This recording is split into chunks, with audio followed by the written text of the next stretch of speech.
Boozed and Confused is a comedy and weird topic podcast. Adult language may be used, probably by me.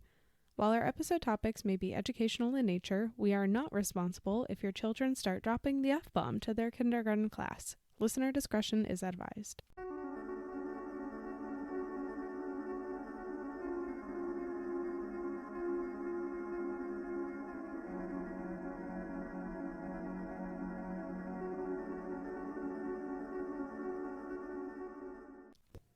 Hello, everyone.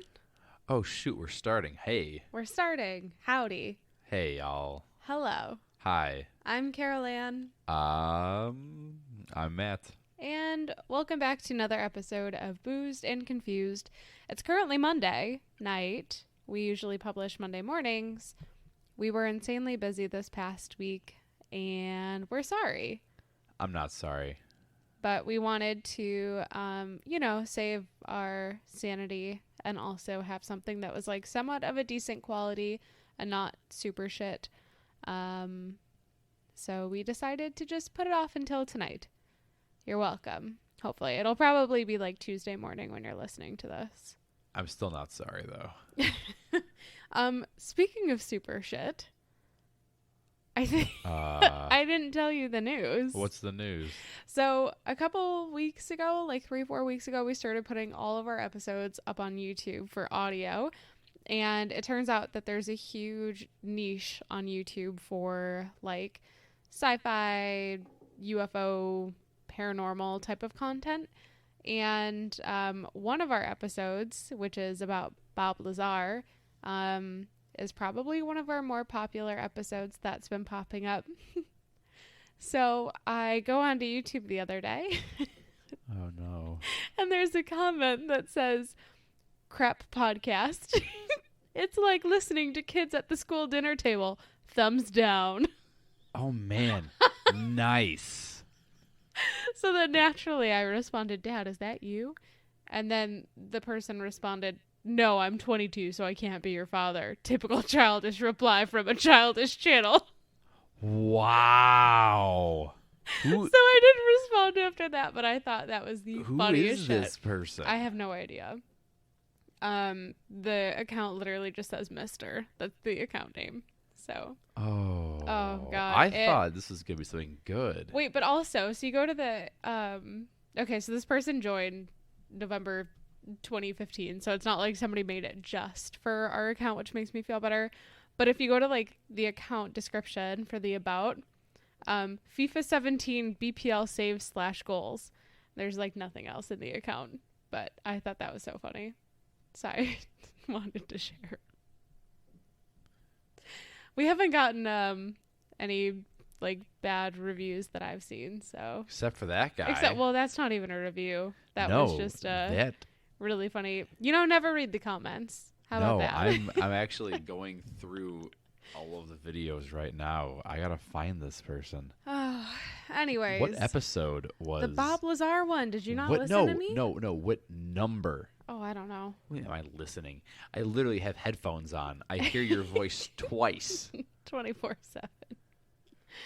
All right, so we're gonna get into it. Today we're actually gonna do a listicle that is about classic horror stories that were inspired by true events.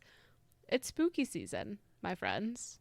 It's middle of September. I'm gonna decorate for Halloween, and it's spooky season. I'm not getting the things out from the crawl space. That's fine. I'll do it myself. I'm an independent woman. Don't need a husband. Oh, wait, for my Halloween decorations. decorations. No. I'm being childish at the lunchroom table. Thumbs down. Thumbs down on me. Okay, but before we get into today's episode, some housekeeping notes. The first one is if you are on social media and you want to hang out with us on social media, you can do that on Facebook, Instagram, and Twitter, and now YouTube. And you can go to YouTube and tell us how shit you think we are. And then we can laugh about your comment on the pod. If social media isn't really your thing, you can send us an email at boozedandconfusedpodcast@gmail.com. And if you don't like either of those options, I'm sorry to tell you, that's all we've got. Mister, I want to send you stickers. MR. Yeah, if that was you that left that comment on YouTube, we would like to send you some Boozed and Confused stickers, just for the laughs. You can put them on the garbage can. You can take out. We'll pay for postage. When you buy your My Little Pony action figure, you can put the box. Okay, that's mean. He's 22. My Little Pony is fine for a 22-year-old to enjoy. All and right. I'm sure our friend Mr. does. All right. Well, so speaking of stickers, if you like the pod and you want to support us, the best way that you can do that is by leaving us a review and subscribing or following wherever you listen to your podcasts. I used to say Apple Podcast, really just wherever. Totally fine. You can't leave like reviews or anything on Spotify, but you know, I'll take any review. You can leave reviews on YouTube. Thumbs down. MR, what size fedora do you wear? Oh my God, stop it. I hope you're not taking this to heart because I thought it was fucking hysterical and that's why I shared it. Oh, no. This is great. I love it. I love it. I'm just in random conversations that you and I have now. I'm just going to thumbs down. Typical childish response. All right. Anyway, so if you do leave us a review anywhere where you do listen to podcasts, take a screenshot and send it to us, and we'll send you some Boozed and Confused stickers for free, regardless of where you are in the world. Really, we'll try to get it to where you live. I promise. Even if you hate our podcast. And the last thing, what are you drinking? Chicago Handshake. What is a Chicago Handshake? Well, let me tell you a little about the Chicago Handshake. It's the Chicago flag. It's a nice old style, and then a shot of Malort. Yeah. Don't ask why we have a bottle of Malort just ready to go in the house, but we do. You never know. Actually, you know what? What was it last year when our basement started to take on water and we started to get the water out and then we stopped and then we took a shot of something and then we kept going? Was that Malort? It was Malort. Yeah. It was Malort. That's why you have Malort in the house. Yeah, you were having a better time with that than I was. I was pretty pissed. Well, it happens. But yeah, no, old style and a shot of Malort. I'm not drinking that because nope. A lot of reasons why. Well, actually, when I came down with COVID, I threw the kitchen sink at it. Large amounts of Malort actually combat the COVID-19 virus. Is this the new ivermectin? Yeah, only it's made for humans. Anyway, so I'm drinking a Smithwicks because there's nothing else in the house except one lonely Oktoberfest left, and I'm not ready to finish her off. So. There's a lot of beer in the garage fridge. Yeah, but it's all the Southside beer, and I don't know that I want that for the pod, so that's fine. Okay, I'm taking my shot of Malort. Yep. Enjoy. That's vile. Your face says that you love it. Well, my taste is fully back, I think, because that was delightful. I love Malort. Of course. Now it's official. Oh, great. All right. So without further ado, I think we'll just get into it. Let's just get going. So this is from listverse.com. We will link it in the show notes. But pretty much the TLDR of this entire article is like famous writers' horror stories that were inspired by true stories that were also very creepy. Like true events. Yes. Yeah. Okay, starting with number 10. No, do it like Watch Mojo. Number 10. Okay, I don't have that voice. All right, so number 10, Nathaniel Hawthorne's The Birthmark. This is an 1843 short story that concerns a scientist, Elmer, who finds his wife, Georgiana, exquisitely beautiful, except in one detail, her cheek. He believes it's marred by the presence of a birthmark in the shape of a miniature hand. He persuades her to drink a potion so that he concocts, which causes the birthmark to fade completely, but in the process of doing so, also kills her. Whoopsies. The last two sentences provide the story's theme. Quote, blinded by a meaningless imperfection and an impossible goal, Almere had thrown away her life and with it his chance for happiness. In trying to improve his lovely wife, he had failed to realize that she had been perfect all along. Oh. It's the imperfections. What a dick. What is it? It's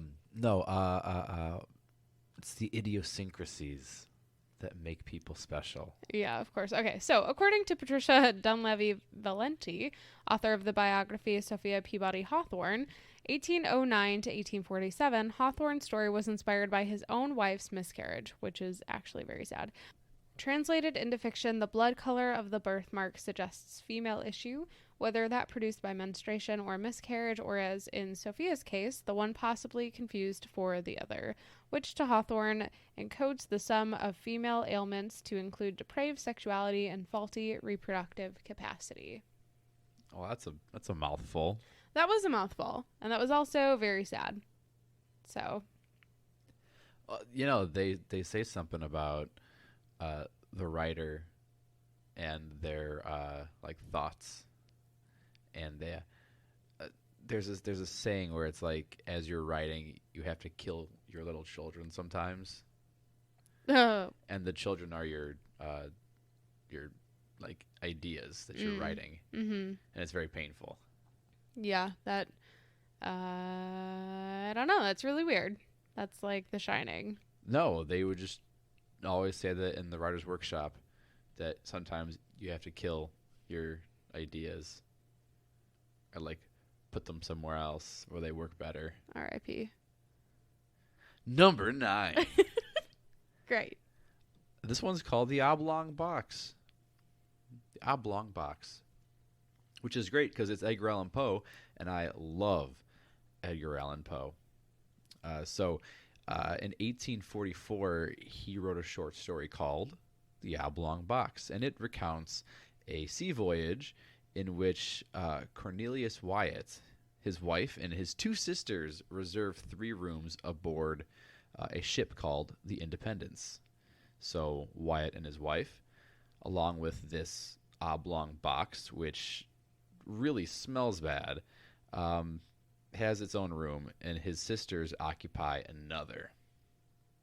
This 3rd room, the narrator of the story assumes, is either occupied by their servants or is used to store the travelers' excess luggage.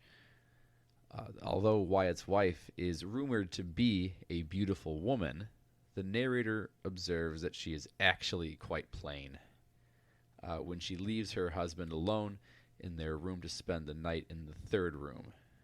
After the ship is lost during a hurricane, Wyatt refuses to join the crew and the other passengers in the vessel's lifeboat, lashing himself to the box instead, and he drowns at sea.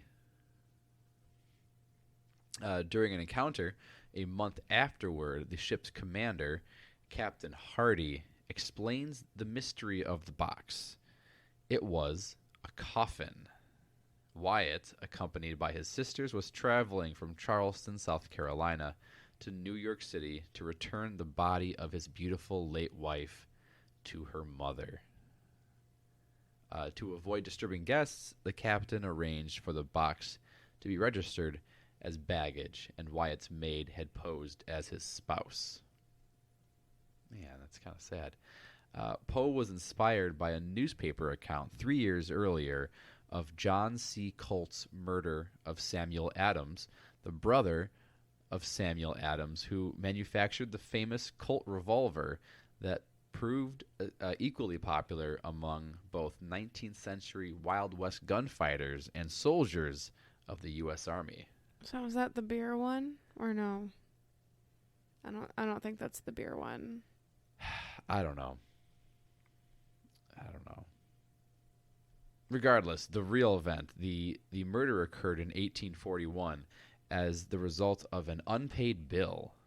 After he had killed Adams, the murderer had packed his victim's corpse in a box of salt, shipping it to New Orleans.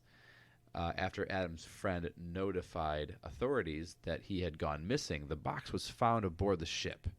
The stench of the decomposing body, crew members said, had been mistaken for rat repellent. That's disgusting, actually. No, thank you. Okay, so number 8. Number 8 is The Signal Man, and this is written by Charles Dickens in 1866. It's another short story. So this is a gripping horror story based on the Clayton Tunnel crash. A signalman stationed at a remote location near a tunnel tells the narrator that he hears bells warning him of imminent danger just before a phantom appears, heralding a horrific crash. On one such occasion, the narrator is present. Not hearing the warning bells the signalman hears, the narrator believes that the signalman is hallucinating. Finally, the signalman himself is struck and killed by an oncoming train after failing to heed the engineer's repeated warnings to him to step clear of the track. Reports of the Clayton Tunnel crash, which occurred on August 25, 1861, 5 miles from Brighton, the seaside resort on England's southern coast, inspired Dickens' story, as may have his own experience 4 years later, on June 9th, as the survivor of a train wreck. He was traveling with his mistress, Ellen Tiernan, and Tiernan's mother, when their train derailed at Staplehurst, a village in Kent, England. A sketch in the 1965 edition of the Illustrated London News shows the wreck. Cars toward the rear of the train separated from those toward the front, several which fell from a viaduct, breaking and splintering as the train was crossing the trestle. The locomotive leans precariously over the side of the trestle, propped up by a thick timber as officials and spectators watch laborers clear the wreckage. That reminds me of the CTA crash in the Loop, like decades ago. Do you remember anything about that? I remember like it was yesterday. Yeah, okay. Well, I don't think we would have remembered, but that's very resembling. So, having survived the accident, Dickens rendered assistance to the injured, some of whom died in his presence. 10 people did not survive the incident, and 49 others were injured. The author then returned to the wreckage to receive the manuscript of his novel, Our Mutual Friend. He related the ordeal in a letter to his old school friend, Thomas Mitten. The wreck seems to have resulted from several causes. The train was traveling downhill at 50 miles per hour. Rails on the viaduct had been removed during repair work. The foreman in charge of the construction site had consulted the wrong timetable, and he did not expect Dickens' train for another 2 hours. And the position of the flagman, who had been stationed with a red flag to warn the engineer of the need to stop, was against regulations too near the viaduct to allow the train to stop in time. The accident left an indelible impression upon the author. Dickens wrote, I have sudden vague rushes of terror, even when riding in a hansom cab, which are perfectly unreasonable but quite insurmountable. You know, the PTSD is real. I get it. I was in like a horrific car crash when I was like 15 or 16, which probably explains a lot of my backseat driving tendencies. I have no idea what you're talking about. But yeah, I get it. I can imagine. Seen most often in the parking lot when I pass by a crap parking spot. I don't want. Okay, you know what? Just get to the next one. Number 7, The Yellow Wallpaper. I actually read this a long time ago. The Yellow Wallpaper. So this is an 1892 horror story, and it's described as intense. I often find that things from this time period being called horror are just like horribly boring. Wow, that was really clever. It's so clever. It's so clever. This is why Mister on YouTube thinks that we're like 2 children at the school lunch table bickering. Thumbs down. 2 thumbs down. You talk about me. You pick on me. That's not what friendship is, My Little Pony. Friendship is magical. Oh my god, just get on with it. It's because I'm a brony. Oh my god, we're never gonna fucking get through this. Go. You said the F word. Yeah, I probably have at least twice. This was your first one for this episode. Anyways, The Yellow Wallpaper is an 1892 horror story. The protagonist is a woman confined to a bed in an otherwise empty room. The walls are covered in yellow wallpaper, and she slowly loses touch with reality. Her husband, who is a doctor, and her brother-in-law, also a physician, concur that bed rest is the best treatment for her temporary nervous depression and its attendant hysterical tendency.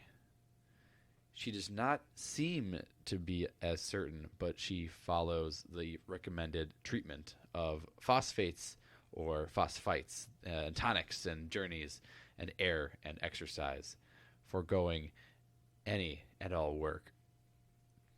So she's alone in this room with nothing to do. She studies the yellow wallpaper, finding it dull, confusing, and full of uncertain curves and contradictory, outrageous angles. The color is repellent and horrid to her, and eventually she discerns a faint figure behind the wallpaper, a woman who may provide her with the means of escaping her confinement and her husband's stifling care. And so in a 1913 article, The Forerunner, Perkins explained why she wrote The Yellow Wallpaper, describing her postpartum depression as a severe and continuous nervous breakdown tending to melancholia and beyond. In 1887, 3 years into her depression, a noted specialist in nervous diseases advised her to have but 2 hours intellectual life a day and never to touch pen, brush, or pencil again. And so for 3 months, she followed the doctor's orders, which nearly cost her her sanity before she got out of bed and resumed work, a self-prescribed therapy that she believed saved her. Thankful for her narrow escape from insanity, she wrote The Yellow Wallpaper in the hope of sparing other women from a similar fate, that of madness that had almost claimed her. After reading her story, the doctor who'd prescribed bed rest for her admitted to friends of his that he had altered his treatment of neurasthenia. What the hell is even that? I have no idea. But, unfortunately, other doctors were not convinced by the story. A Boston physician protested that Perkins' story ought not to be written since it was enough to drive anyone mad to read it. And a Kansas doctor described her narrative as the best description of incipient insanity he had ever seen. Look, postpartum depression ain't nothing to fuck with. Check in with all your new mom friends, everybody. Don't ask how the baby's doing. Ask how your friend is doing. I promise you, they're probably not doing as good as they make you think on Instagram. Thanks for coming to my TED Talk. I'm going to put the soapbox away. Yeah, no, it's crazy though. Like I don't know. I don't know if I had postpartum depression, probably to some degree. But like you literally sit in the same room for like months. Oh, yeah. You're so dissociated from yourself. You're just taking care of this human. And then everybody's like, oh my God, the baby. And you're like, oh my God, I haven't washed my hair in 7 days. We painted the first floor a whole new color. Well, numerous colors. Now I'm happy. Numerous colors. With the living room and the dining room and the kitchen. So, yeah. Oh, I'm going to read that one, actually. I'd be interested to read it. I read it. I think it was high horribly school. boring. I think it was thumbs down. It was high school. I think it was high school. Might have been college. That's it. Great. Okay. Number 6. Number 6. You gotta do the thing. Number 6. Hungry Stones. What is that face for? Did you not like my... No. You'll see. Okay. Well, shit, I can't pronounce some of these words. Rabindranath Tagore's. Okay. So, number 6 is The Hungry Stones. Rabindranath Tagore's chilling 1895 ghost story is based on his having stayed as a teenager at a former palace in Shahingag.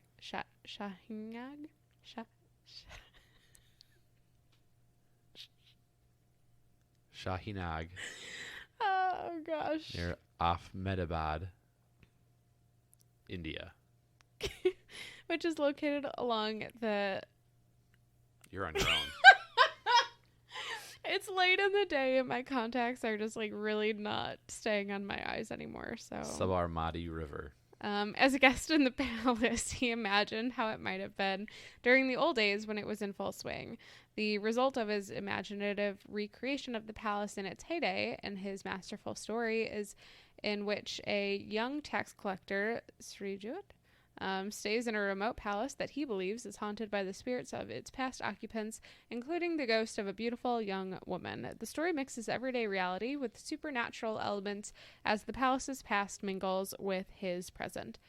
Karim Khan, a clerk among the tax collectors, summarizes the secret and the power of the palace. Its ghosts, victims of unfulfilled desire and demented lust, cause every block of stone to hunger and thirst due to the curse of the ghost's anguished and frustrated longing. As the spirits, like ravaging demons, seek endlessly to devour anyone who comes within their grasp. Number 5. This one's called Man Overboard. Is this what you were doing the face for? What face? You were doing a face before I did mine.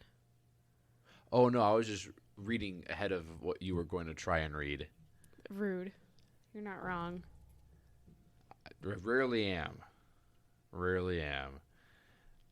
So this is 1898, which is long before he was knighted by Queen Elizabeth II in 1953.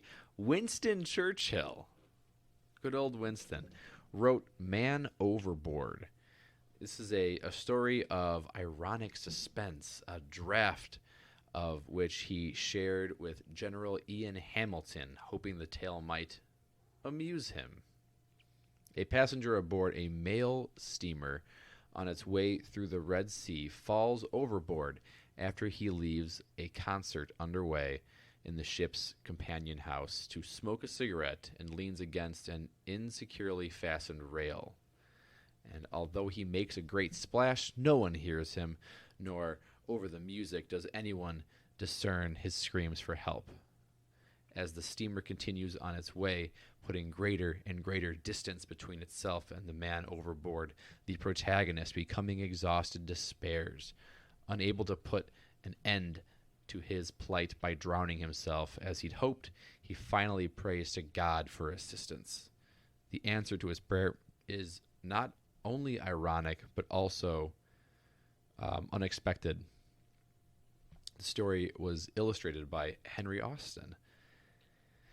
As an article concerning the story observes, Churchill himself was a frequent passenger on ships that traveled back and forth across the Red Sea en route or returning from India or South Africa. And during these trips, he might well have imagined the possibility of falling overboard, or the terror of such an experience was something he knew firsthand as a result of an incident that happened to him as a youth. So during a boyhood adventure on Lake Geneva with his brother Jack, the siblings jumped off their rowboat to swim, but the boat, caught in a light breeze, was blown farther and farther from the boys, and young Winston felt himself at the sensation of the boat pulling away, as he realized that no help was near and that he and Jack were unaided and might never reach the shore. He began to swim in earnest for life, and he was able to reach the boat in return for Jack. In recalling the incident in his autobiography, Winston Churchill wrote, "I saw death as near as I believe I have ever seen him." His feelings are reflected in the character of the man overboard. What kind of episode can we do that is entirely in a Winston Churchill accent from you? Impression, sorry. Anything World War II. Perfect. Yeah. You don't think that's Lake Geneva, do you? Why the hell look would it up. Winston Churchill go to Lake Geneva? It's a nice place to visit and shop. I don't know. It ain't Westchester. I gotta say, I think like potentially drowning is one of the scariest ways to die. I definitely follow that one subreddit, like Thazophilioma or Oh whatever. yeah. The last Mesothelioma. it's not that. Thalassophobia. Yeah, something it's like that. thalassophobia. Yeah. It's the fear of like deep water or something. Yeah. And then there's another subreddit that's kind of similar, but it's like all the spooky stuff you find on the bottom of the ocean. Like that necklace from the Titanic, and then he went down and got it for Britney Spears. Oh, you shouldn't have. Oh my gosh. Okay. Oops, I did it again to your heart. Well, it's probably like outdated now and old news, but I know a lot of Free Britney. I know a lot of pods were doing episodes on Britney Spears, but that ship has probably sailed. So, number 4 is called Summer Night. Although Ray Bradbury's suspenseful 1947 mystery, Summer Night, does not appear to be in print nowadays, it is the basis of a short film of the same title, which was broadcast on July 15th, 1948 on the Suspense television show. In the film, starring Ida Lupino, Anna is initially unable to get a telephone call through to her friend Helen. During the panic that ensues, the news that the lipstick killer is on the prowl after having killed 2 victims. The operator has trouble connecting the call. Terrified, Anna wants company, even though she and Helen haven't spoken for 4 years. Agreeing to keep Anna company, Helen arrives at Anna's house, only to discover just how much stranger Anna has become since she last saw her. Ooh, I'm liking this one. Bradbury's original story was inspired by 2 horrific murders, that of Elizabeth Short, the Black Dahlia, and that of Jean French, whose case became known as the Red Lipstick Murder. In Bradbury's story, the suspect is known as the lipstick killer, and his signature is a mark that he writes on their corpses using orange lipstick. On January 15th, 1947, during a walk with her child in a Los Angeles, California neighborhood, a mother stumbled upon the remains of a woman whose body had been cut off in half at the waist. The FBI matched the fingerprints sent to the LA Police Department to those of 22-year-old Elizabeth Short, whom the local press subsequently nicknamed the Black Dahlia, based on Short's fondness for her sheer black attire and the Black Dahlia movie then showing in theaters. According to a special edition of the Daily Police Bulletin issued on January 21st, 1947, she was last seen exiting a car at the Biltmore Hotel. A friend of men and women alike, she frequented cocktail bars and night spots. Her murderer was never identified or captured. On February 1st, 1947, the body of Jean French was discovered.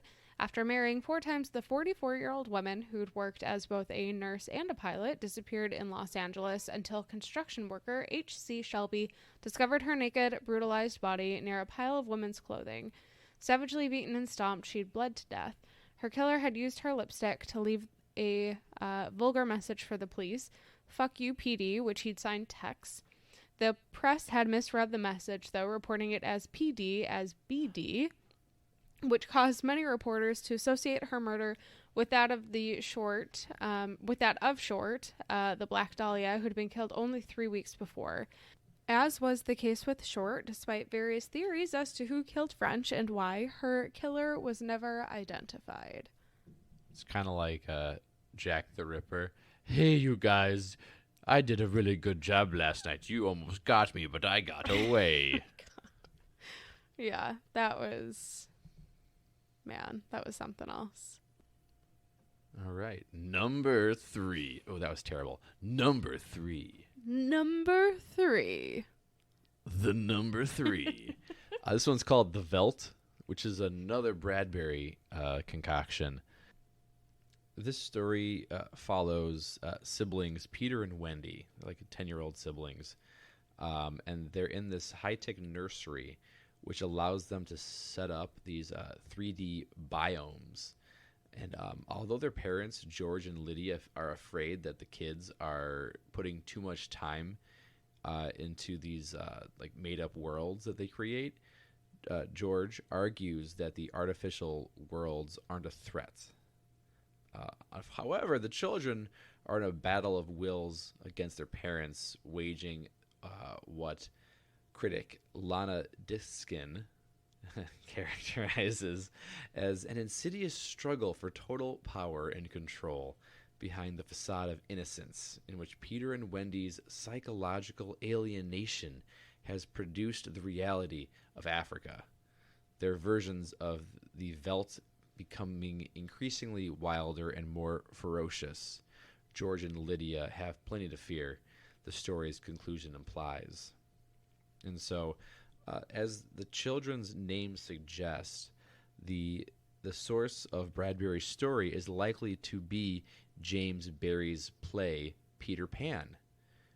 In both works of fiction, Wendy and Peter are devotees of a timeless never-never-land, a dimension beyond the constraints and conventions imposed on demanding, if not persecuting, adults. Although, unlike the children in Peter Pan, in the Velt, Wendy and Peter go beyond the point of no return. The vengeance they wreak on their parents leaves them unaffected and undisturbed. And the children experience neither remorse nor guilt, but reveal themselves as being holy terrors for whom expediency and self-preservation are the sole dictates of behavior. Well, that's kind of neat. It sounds like just raising kids sucks. I'm having an okay time so far. Yeah, I'm having a time. Yeah. So this one is one that creeps me the hell out.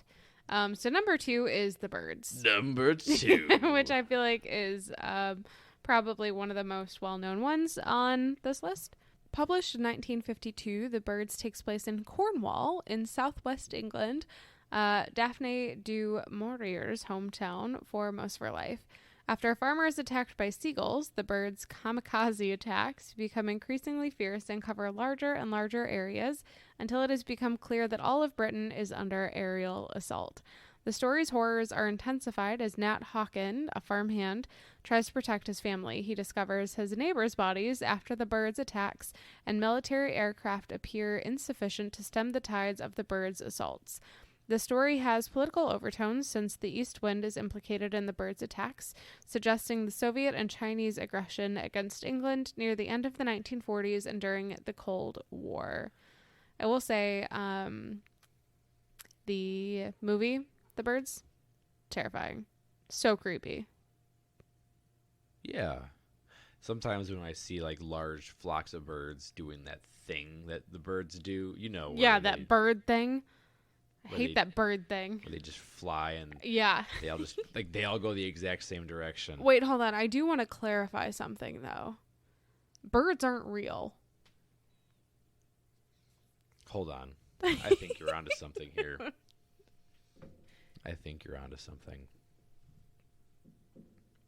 Okay, number one. There it is. Where are you going? Where have you been? This is basically me as a parent. basically just you as a person. This is just you as a human being. Oh, God. Okay. So, there's a Joyce Carol Oates story. Oh, my God, it is me. It's you. The story is inspired by the horrific deeds of serial killer Charles Schmidt, the Pied Piper of Tucson. So in her story, the murderer, Arnold Friend, has habits and these weird behaviors that are apparently very similar to those of Schmidt. They're both charismatic. They would both stuff their shoes so they would appear taller. They liked rock and roll music, and they would prey on teenage girls. I don't know. I feel like one of those things is not like the other. Just saying. You can buy shoe inserts now that make you look taller. You know that? Is that a suggestion? No, you don't have the societal pressures to be taller. I have a lot of societal pressures to be taller. You put them on yourself. First of all, do you see what a struggle it is for me in the kitchen to reach anything on any of our cabinets? You've got your little grabby stick. It's kitchen tongs. Yeah, that's my grabby stick. Got the tongs. Got the little T-Rex thing. No.